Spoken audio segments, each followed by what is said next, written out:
Chosen one, stop. Not slowly, not casually, not in a minute. Stop right now, before your eyes move any further, before the noise around you pulls you back into its current. I need you to do one thing. Take a breath, not a shallow one. A real breath, the kind that starts in your chest and moves all the way down into your stomach. Hold it for just a second and release it slowly. Do you feel that? Something shifted, something quieted. Not because the world around you changed, but because, for one brief moment, you let it go. That was not a coincidence. That was not a random biological function. That was the beginning of what God has been trying to do in you for weeks now. He has been waiting for a gap in the noise. He has been looking for a crack in the busyness. And this moment, right here, right now, is the gap he has been waiting for. This message is not ordinary. This is not content you stumbled across by accident. You were led here. And what follows is going to speak directly to the part of you that has been carrying something very heavy, very quietly, for a very long time. God said, "Watch this alone," and there is a reason for that instruction, because what he is about to speak is not for a crowd. It is not for a timeline. It is for the private version of you, the version that nobody fully sees, the version that shows up every morning, holds everything together, keeps moving forward, and rarely, if ever, lets anyone see just how tired it actually is. If that sentence landed somewhere real inside you, pause right there and let it. Drop a word in the comments right now, any word at all. Just let heaven know you are here and you are listening, chosen one. God does not isolate people randomly. He separates them strategically. When a message is too delicate to survive interruption, it is whispered. When a moment is too sacred to withstand spectacle, it is made small and private. When a person is in the middle of a transformation that cannot afford to be contaminated, they are set apart. That is what is happening to you right now. Not just in this moment, but in this entire season of your life. There is a separation happening. You can feel it. The things that used to pull at your attention no longer hold the same grip. The environments that once felt comfortable now feel slightly foreign. The conversations you used to step into easily now feel like they cost you something, and you have been trying to figure out what that means. Some days it feels like growth. Other days it honestly feels like loneliness. And if you have ever sat with that feeling and wondered whether something is wrong with you, I need you to hear this clearly. Nothing is wrong with you. You are in formation. And formation, by its very nature, requires separation from what you are leaving behind. Think about how a bone heals after it breaks. It cannot be touched. It cannot bear weight. It cannot be rushed. The body builds new material in the fracture, and that new material is actually stronger than the original bone, but only if it is protected during the process. That is you right now. You are not broken. You are becoming structurally stronger in the exact places where you were once most vulnerable. Chosen one, I want to name something you have been experiencing lately. Someone, or maybe more than one person, has been pressing on something in you. Not loudly, not aggressively, just persistently. Little reminders of who you used to be. Little references to wounds that have almost finished healing. Subtle invitations to prove yourself, explain yourself, or defend yourself. And every time it happens, you have felt something rise up inside you, a familiar tension. An old heat, a pull toward a version of yourself that you thought you were moving past. That is not an accident. The enemy does not announce himself. He operates through repetition and familiarity. He uses people and patterns, that already have a history with your nervous system. He knows which buttons still have a response in you, even the ones you have been working hard to deactivate, and he will keep pressing them, not because he is powerful, but because he is strategic. He knows that the most effective way to interrupt a transformation is not to destroy the person going through it. It is to provoke them into reacting from the old self before the new self has fully stabilized. So let me ask you something gently. How many times in the last few weeks have you almost reacted and then stopped yourself? How many times have you typed something out and deleted it? How many times have you started a conversation in your head and then decided it was not worth it? Those were not moments of weakness. Those were moments of discernment, operating at a level of maturity that would have been impossible for you even a year ago. Every time you chose not to react, something was protected. A door stayed closed. A cycle was interrupted. A trap fell apart. If that is resonating with you, hit the like button right now. Not just to support this content, but as a quiet acknowledgement between you and heaven that you recognize what has been happening. Chosen one, there is something God wants to address that goes beyond the external provocation. There is something happening internally, in the quiet spaces of your own mind and heart, that He wants you to stop being ashamed of. You have been grieving something, and you might not even have the right word for what it is. It is not necessarily a person. It might not even be a specific event. It is more like a version of something. A version of a relationship you wanted so badly to be different. A version of a situation you kept believing could turn around.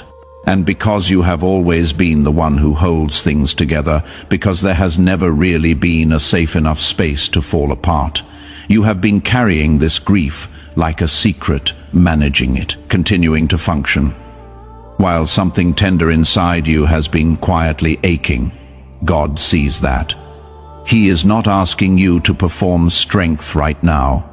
He is not watching to see if you can hold it together for 5 more minutes. What He is asking of you is far simpler and far harder than that. He is asking you to stop pretending that everything you have walked through has not left a mark.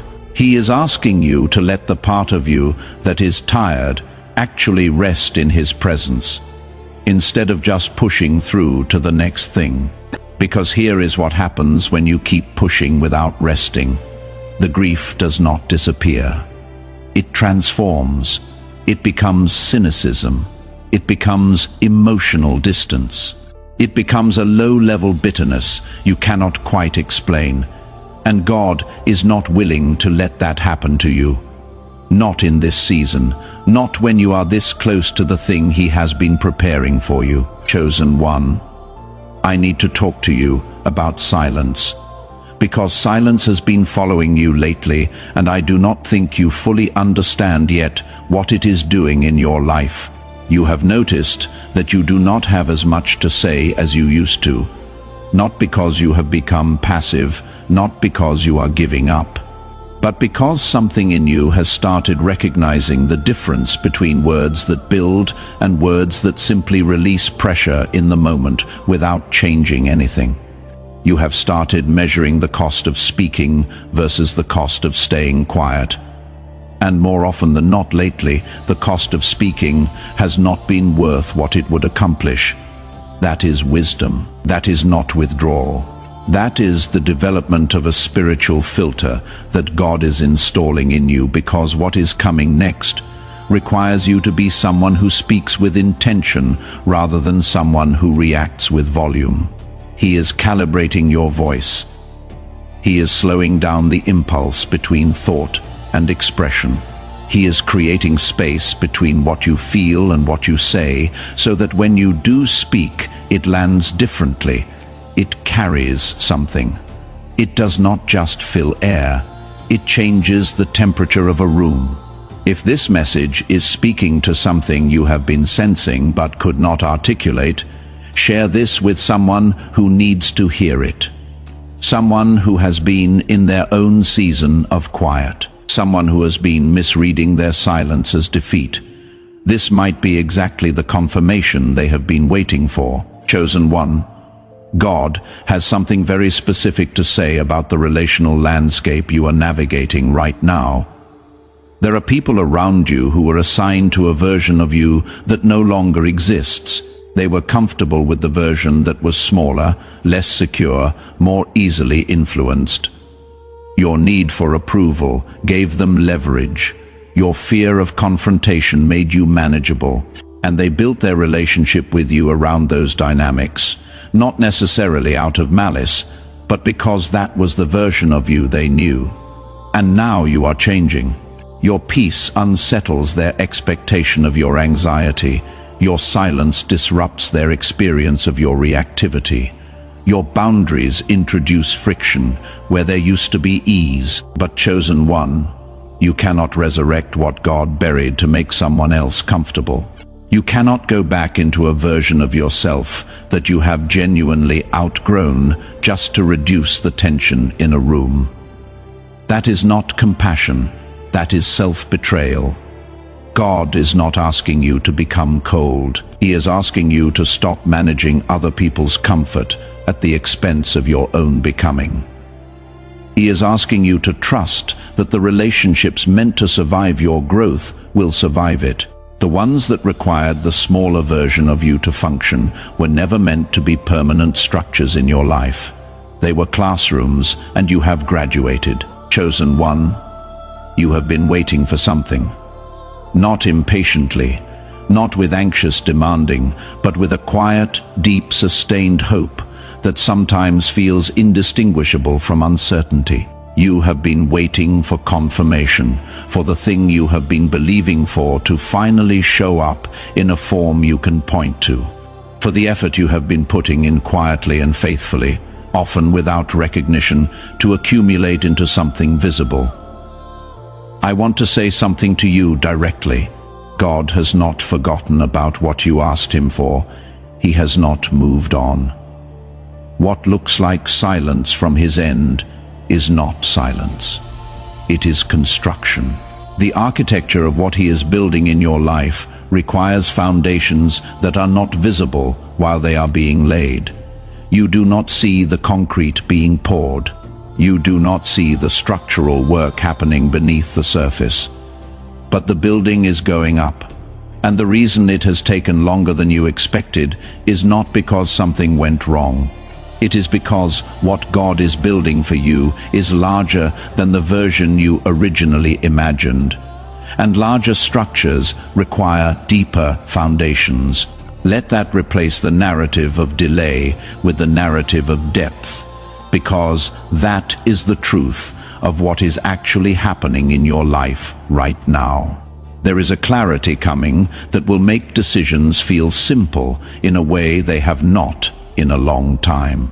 There is a relational shift coming where some people step forward with more depth and some fall back quietly, and both movements are alignment, not rejection. There is an assignment coming that will feel both bigger than you and exactly right for you at the same time. And there is a rest coming. Not the absence of activity, but the internal kind that means you stop fighting yourself and start functioning from peace rather than survival. If you feel it, if something in your spirit is responding to what is being said here, subscribe right now. Not because you will miss out if you do not, but because this is a space where God has been consistently showing up. And if this message found you at the right moment, the next one might arrive at exactly the moment you need it most. Chosen one, before you step back into the flow of your day, I want to give you something to carry with you. Not a to-do list, not a formula, just a few words to return to when the noise gets loud again. Your silence is not weakness. It is architecture. Every time you chose not to react from a wounded place, you were laying a stone in something being built to last. Foundations do not get credit until the building stands, but the building is standing. Your patience is not passive. to remain present, grounded, and believing in a season that has given you every reason to give up is not waiting, that is warring. And you have been winning battles that nobody has seen, in a theater that most people do not even know exists. Your sensitivity is not a liability. The same depth that has caused you pain is the exact capacity that will make you effective in what God has called you to. Do not numb it. Let God teach you how to hold it with the stability it deserves, and trust the process you are inside of. Not blindly, not by pretending you have clarity you do not have, but trust it the way you trust a bridge. You do not need to understand the engineering to cross it. You just need to keep walking. God is not done with your story. This chapter that has felt heavy and quiet and in between is not the end. It is the deep breath before the next movement. And the next movement is going to be worth every difficult, uncertain character-building moment of this one. If this message spoke to something real in you today, leave a comment. It does not have to be long. It can be one word. Let heaven see that you were here, that you heard, and that you are still standing. And if someone came to your heart while reading this, someone who is carrying something too heavy and too quietly, share this with them. You may not know exactly what they are going through, but something in you knows they need this. Trust that. Your next season is sacred. Your next assignment is significant. Your next level is already built and waiting for you to arrive.